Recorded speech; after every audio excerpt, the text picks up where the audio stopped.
One day I had a bunch of women over my house, and friends of friends, and the kids were here.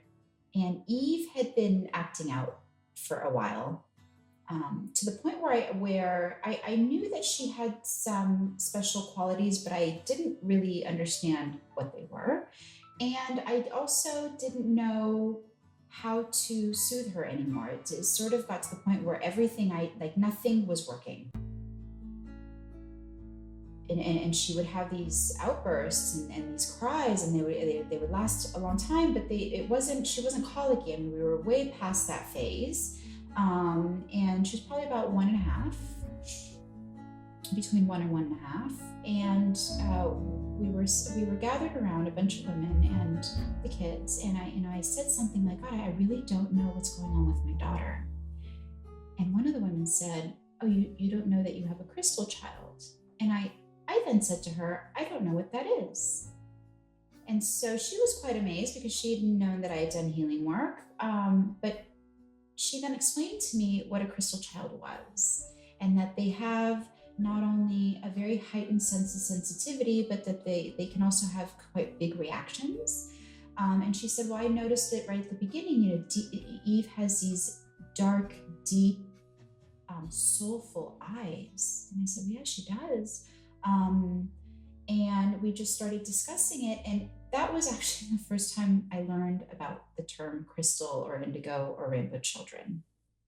I then went on the internet and was researching all of this information, because I was pretty amazed that there was actually a term for something like this. I'm 37 years old. I've been sort of struggling with this most of my life. I didn't even know that there was a term for it. So when I was doing the research and reading through the characteristics of indigos, having a deep sense of purpose, being very sensitive to the energies around us, even having like a defiant side and not doing well with authority. Having gifted qualities that other people's don't generally have. Well, I noticed that they not only applied to my daughter, but they very much applied to me. And this was a big, pivotal, very cathartic moment for me, because in my own journey, I had been searching so much. And I'm pretty sure that I spent a lot of time with other indigos. I just don't think we ever talked about it within that context and within that framework. And so I found a lot of comfort and a lot of solace. I then found that I had a home, and it really comforted me and gave me sort of like a new sense of space in the world.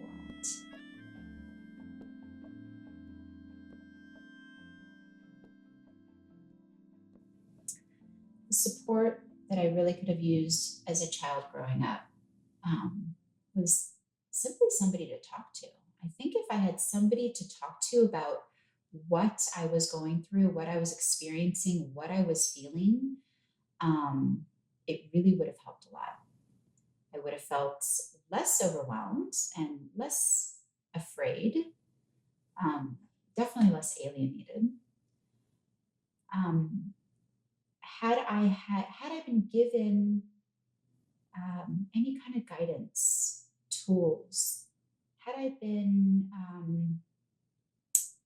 told that what I had was a gift, then I wouldn't have interpreted it differently, because there definitely were times in my life that I wondered if maybe I was, I don't know, cursed is quite an extreme term, but I thought that there was something wrong with me. And it would have been really nice early on to have been told that there was really nothing wrong with me, that I just had something special. I think that, that's something that I reiterate to my children all the time. That whatever it is that they're going through, and, they're young and they're going to grow. And as they grow, it will obviously grow with them. But it is so important to not feel that there's something wrong. Because what happens is that we end up wanting to just kind of cave in, instead of um, sharing what we have with the outside world. I think the most important thing for an indigo child to hear, to know, and to feel is not to be afraid.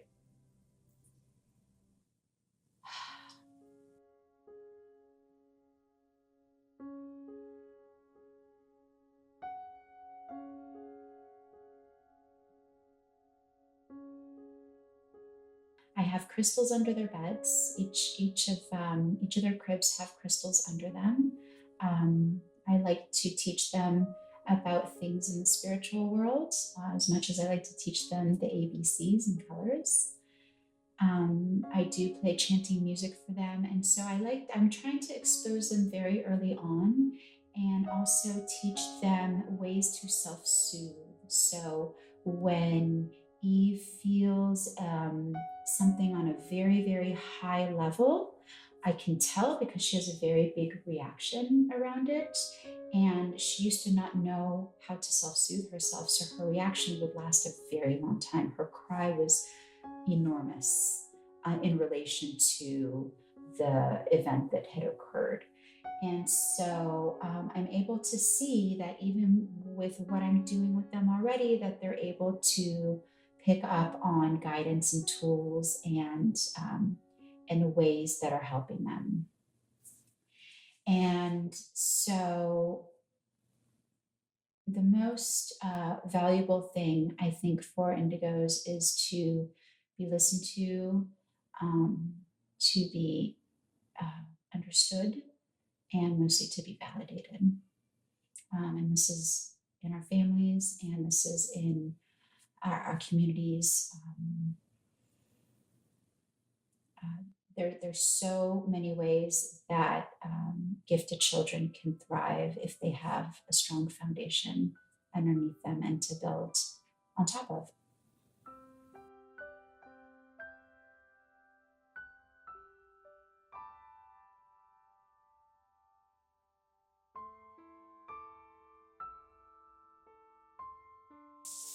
What would support me as an indigo parent is I would really love to find like a local program.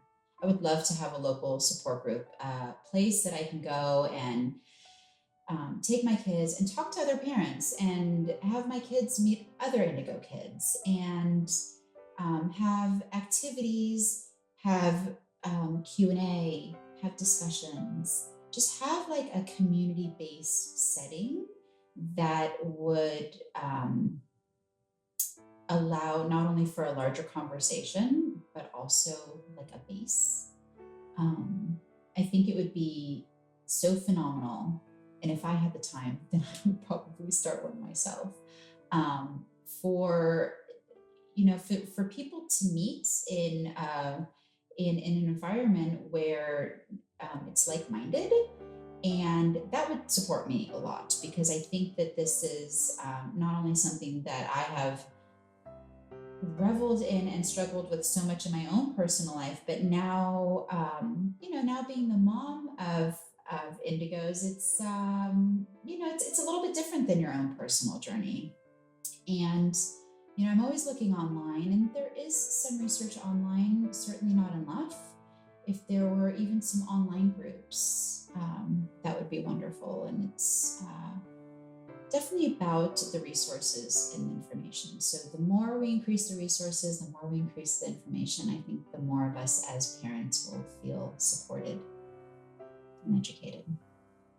I think the way our educational system is designed is a challenging environment for most indigos.